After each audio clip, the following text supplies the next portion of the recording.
अध्याय 2 गीता का सार। संजय ने कहा, करुणा से व्याप्त शोकयुक्त अश्रुपूरित नेत्रों वाले अर्जुन को देखकर मधुसूदन कृष्ण ने ये शब्द कहे।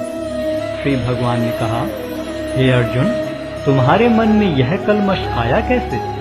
यह उस मनुष्य के लिए तनिक भी अनुकूल नहीं है जो जीवन के मूल्य को जानता हो।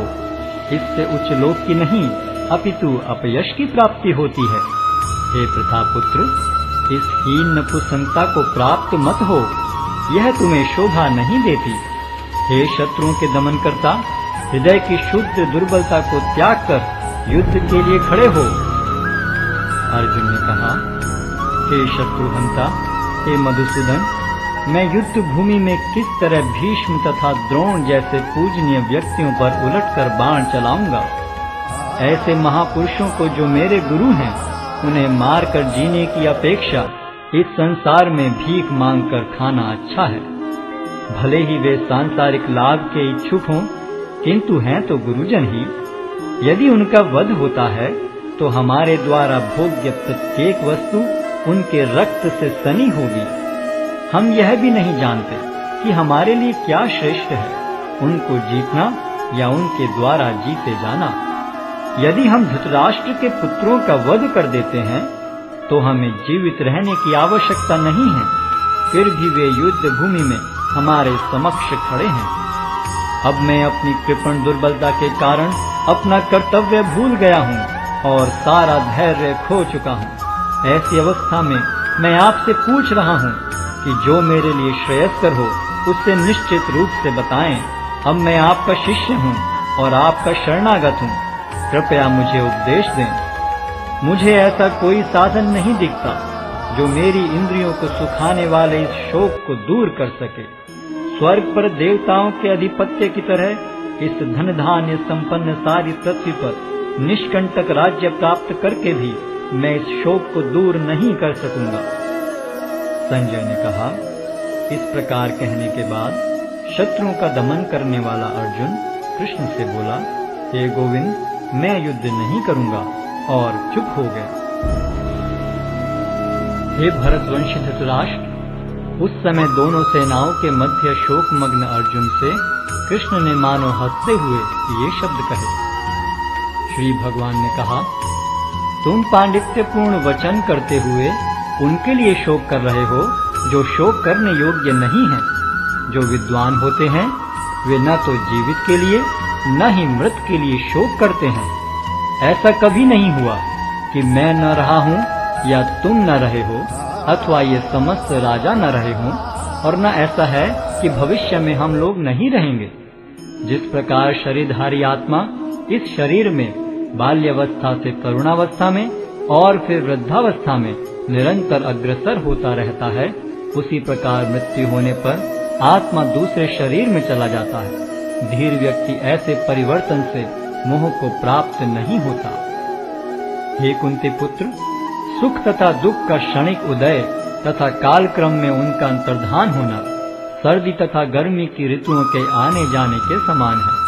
हे भरतवंशी, वे इंद्रिय बोध से उत्पन्न होते हैं और मनुष्य को चाहिए कि अविचल भाव से उनको सहन करना सीखे। हे पुरुष श्रेष्ठ अर्जुन, जो पुरुष सुख तथा दुख में विचलित नहीं होता और इन दोनों में संभाव रखता है, वह निश्चित रूप से मुक्ति के योग्य है। तत्वदर्शियों ने यह निष्कर्ष निकाला है कि असत का तो कोई चिरस्थायित्व नहीं है, किंतु सत अपरिवर्तनीय रहता है। उन्होंने इन दोनों की प्रकृति के अध्ययन द्वारा यह निष्कर्ष निकाला है। जो सारे शरीर में व्याप्त है उसे ही तुम अविनाशी समझो। उस अव्यय आत्मा को नष्ट करने में कोई भी समर्थ नहीं है। अविनाशी, अप्रमेय तथा शाश्वत जीव के भौतिक शरीर का अंत अवश्यम भावी है। अतः हे भरतवंशी, युद्ध करो। जो इस जीवात्मा को मारने वाला समझता है तथा जो इसे मरा हुआ समझता है, वे दोनों ही अज्ञानी हैं, क्योंकि आत्मा न तो मरता है और न मारा जाता है। आत्मा के लिए किसी भी काल में न तो जन्म है न मृत्यु। वह न तो कभी जन्मा है, न जन्म लेता है और न जन्म लेगा। वह अजन्मा, नित्य, शाश्वत तथा पुरातन है। शरीर के मारे जाने पर वह मारा नहीं जाता। हे पार्थ, जो व्यक्ति यह जानता है कि आत्मा अविनाशी, अजन्मा, शाश्वत तथा अव्यय है, वह भला किसी को कैसे मार सकता है या मरवा सकता है? जिस प्रकार मनुष्य पुराने वस्त्रों का त्याग कर नए वस्त्र धारण करता है, उसी प्रकार आत्मा पुराने तथा व्यर्थ के शरीरों को त्याग कर नवीन भौतिक शरीर धारण करता है। यह आत्मा न तो कभी किसी शस्त्र द्वारा खंड खंड किया जा सकता है, न अग्नि द्वारा जलाया जा सकता है, न जल द्वारा भिगोया या वायु द्वारा सुखाया जा सकता है। यह आत्मा अखंडित तथा अघुलनशील है। इसे न तो जलाया जा सकता है, न ही सुखाया जा सकता है। यह शाश्वत, सर्वव्यापी, अविकारी, स्थिर तथा सदैव एक सा रहने वाला है। यह आत्मा अव्यक्त, अकल्पनीय तथा अपरिवर्तनीय कहा जाता है। यह जानकर तुम्हें शरीर के लिए शोक नहीं करना चाहिए। किंतु यदि तुम यह सोचते हो कि आत्मा अथवा जीवन का लक्षण सदा जन्म लेता है तथा सदा मरता है, तो भी हे महाबाहु, तुम्हारे शोक करने का कोई कारण नहीं है। जिसने जन्म लिया है उसकी मृत्यु निश्चित है, और मृत्यु के पश्चात पुनर्जन्म भी निश्चित है। अतः अपने अपरिहार्य कर्तव्य पालन में तुम्हें शोक नहीं करना चाहिए। सारे जीव प्रारंभ में अव्यक्त रहते हैं, मध्य अवस्था में व्यक्त होते हैं और विनष्ट होने पर पुनः अव्यक्त हो जाते हैं। अतः शोक करने की क्या आवश्यकता है? कोई आत्मा को आश्चर्य से देखता है, कोई इसे आश्चर्य की तरह बताता है तथा कोई इसे आश्चर्य की तरह सुनता है, किंतु कोई कोई इसके विषय में सुनकर भी कुछ नहीं समझ पाते। हे भरतवंशी, शरीर में रहने वाले का कभी भी वध नहीं किया जा सकता। अतः तुम्हें किसी भी जीव के लिए शोक करने की आवश्यकता नहीं है। क्षत्रिय होने के नाते अपने विशिष्ट धर्म का विचार करते हुए तुम्हें जानना चाहिए कि धर्म के लिए युद्ध करने से बढ़कर तुम्हारे लिए अन्य कोई कार्य नहीं है। अतः तुम्हें संकोच करने की कोई आवश्यकता नहीं है। हे पार्थ, वे क्षत्रिय सुखी हैं जिन्हें ऐसे युद्ध के अवसर अपने आप प्राप्त होते हैं, जिससे उनके लिए स्वर्ग लोक के द्वार खुल जाते हैं। किंतु यदि तुम युद्ध करने के स्वधर्म को संपन्न नहीं करते, तो तुम्हें निश्चित रूप से अपने कर्तव्य की उपेक्षा करने का पाप लगेगा और तुम योद्धा के रूप में भी अपना यश खो दोगे। लोग सदैव तुम्हारे अपयश का वर्णन करेंगे, और सम्मानित व्यक्ति के लिए अपयश तो मृत्यु से भी बढ़कर है। जिन जिन महान योद्धाओं ने तुम्हारे नाम तथा यश को सम्मान दिया है, वे सोचेंगे कि तुमने डर के मारे युद्ध भूमि छोड़ दी है, और इस तरह वे तुम्हें तुच्छ मानेंगे। तुम्हारे शत्रु अनेक प्रकार के कटु शब्दों से तुम्हारा वर्णन करेंगे और तुम्हारी सामर्थ्य का उपहास करेंगे। तुम्हारे लिए इससे दुखदाई और क्या हो सकता है? हे कुंती पुत्र, तुम यदि युद्ध में मारे जाओगे तो स्वर्ग प्राप्त करोगे, या यदि तुम जीत जाओगे तो पृथ्वी के साम्राज्य का भोग करोगे। अतः दृढ़ संकल्प करके खड़े हो और युद्ध करो। तुम सुख या दुख, हानि या लाभ, विजय या पराजय का विचार किए बिना युद्ध के लिए युद्ध करो। ऐसा करने पर तुम्हें कोई पाप नहीं लगेगा। यहाँ मैंने वैश्लेषिक अध्ययन द्वारा इस ज्ञान का वर्णन किया है। अब निष्काम भाव से कर्म करना बता रहा हूँ, उसे सुनो। हे प्रतापपुत्र, तुम यदि ऐसे ज्ञान से कर्म करोगे तो तुम कर्मों के बंधन से अपने को मुक्त कर सकते हो। इस प्रयास में न तो हानि होती है न ही ह्रास, अपितु इस पथ पर की गई अल्प प्रगति भी महान भय से रक्षा कर सकती है। जो इस मार्ग पर चलते हैं वे प्रयोजन में दृढ़ रहते हैं और उनका लक्ष्य भी एक होता है। हे कुरुनंदन, जो दृढ़ प्रतिज्ञ नहीं है उनकी बुद्धि अनेक शाखाओं में विभक्त रहती है। अल्पज्ञानी मनुष्य वेदों के उन अलंकारिक शब्दों के प्रति अत्यधिक आसक्त रहते हैं जो स्वर्ग की प्राप्ति, अच्छे जन्म, शक्ति इत्यादि के लिए विविध सकाम कर्म करने की संस्तुति करते हैं। इंद्रिय तृप्ति तथा ऐश्वर्य में जीवन की अभिलाषा के कारण वे कहते हैं कि इससे बढ़कर और कुछ नहीं है। जो लोग इंद्रिय भोग तथा भौतिक ऐश्वर्य के प्रति अत्यधिक आसक्त होने से ऐसी वस्तुओं से मोहग्रस्त हो जाते हैं, उनके मनों में भगवान के प्रति भक्ति का दृढ़ निश्चय नहीं होता। वेदों में मुख्यतया प्रकृति के तीनों गुणों का वर्णन हुआ है। हे अर्जुन, इन तीनों गुणों से ऊपर उठो, समस्त द्वैतों और लाभ तथा सुरक्षा की सारी चिंताओं से मुक्त होकर आत्मपरायण बनो। एक छोटे से कूप का सारा कार्य एक विशाल जलाशय से तुरंत पूरा हो जाता है। इसी प्रकार वेदों के आंतरिक तात्पर्य जानने वाले को उनके सारे प्रयोजन सिद्ध हो जाते हैं। तुम्हें अपना कर्म करने का अधिकार है, किंतु कर्म के फलों के तुम अधिकारी नहीं हो। तुम न तो कभी अपने आप को अपने कर्मों के फलों का कारण मानो, न ही कर्म न करने में कभी आसक्त हो। हे अर्जुन, जय अथवा पराजय की समस्त आसक्ति त्याग कर समभाव से अपना कर्म करो, ऐसी समता योग कहलाती है। हे धनंजय, भक्ति के द्वारा समस्त गर्हित कर्मों से दूर रहो और उसी भाव से भगवान की शरण ग्रहण करो। जो व्यक्ति अपने सकाम कर्म फलों को भोगना चाहते हैं वे कृपण हैं। भक्ति में संलग्न मनुष्य इस जीवन में ही अच्छे तथा बुरे कार्यों से अपने को मुक्त कर लेता है। अतः योग के लिए प्रयत्न करो, क्योंकि सारा कार्य कौशल यही है। इस तरह भगवत भक्ति में लगे रहकर बड़े बड़े ऋषि, मुनि अथवा भक्तगण अपने आप को इस भौतिक संसार में कर्म के फलों से मुक्त कर लेते हैं। इस प्रकार वे जन्म मृत्यु के चक्र से छूट जाते हैं और भगवान के पास जाकर उस अवस्था को प्राप्त करते हैं जो समस्त दुखों से परे है।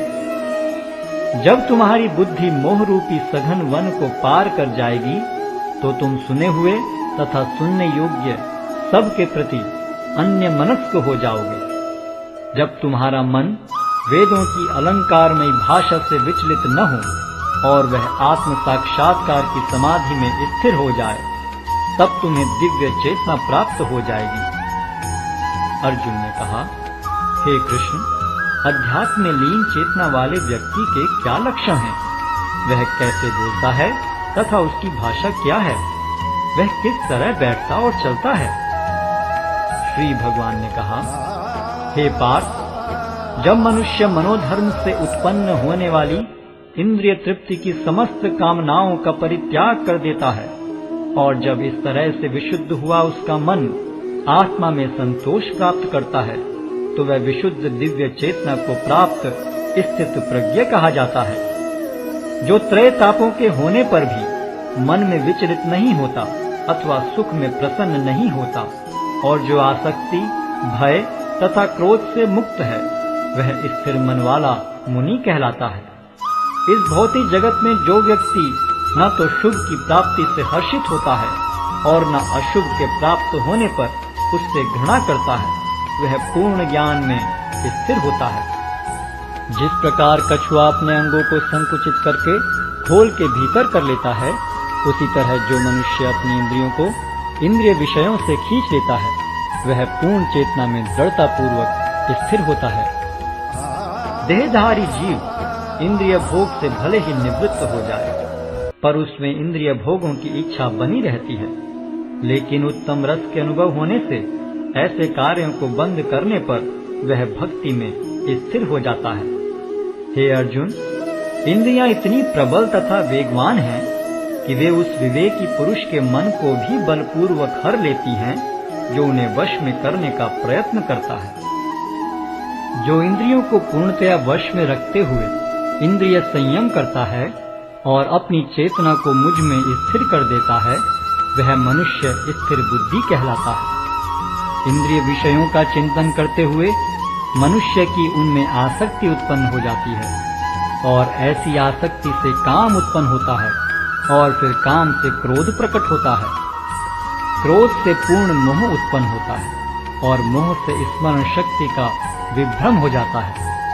जब स्मरण शक्ति भ्रमित हो जाती है तो बुद्धि नष्ट हो जाती है और बुद्धि नष्ट होने पर मनुष्य भवकूप में पुनः गिर जाता है। किंतु समस्त राग तथा द्वेष से मुक्त एवं अपनी इंद्रियों को संयम द्वारा वश में करने में समर्थ व्यक्ति भगवान की पूर्ण कृपा प्राप्त कर सकता है। इस प्रकार से कृष्ण भावनामृत में तुष्ट व्यक्ति के लिए संसार के तीनों ताप नष्ट हो जाते हैं और ऐसी तुष्ट चेतना होने पर उसकी बुद्धि शीघ्र ही स्थिर हो जाती है। जो कृष्ण भावनामृत में परमेश्वर से संबंधित नहीं है, उनकी न तो बुद्धि दिव्य होती है और न ही मन स्थिर होता है।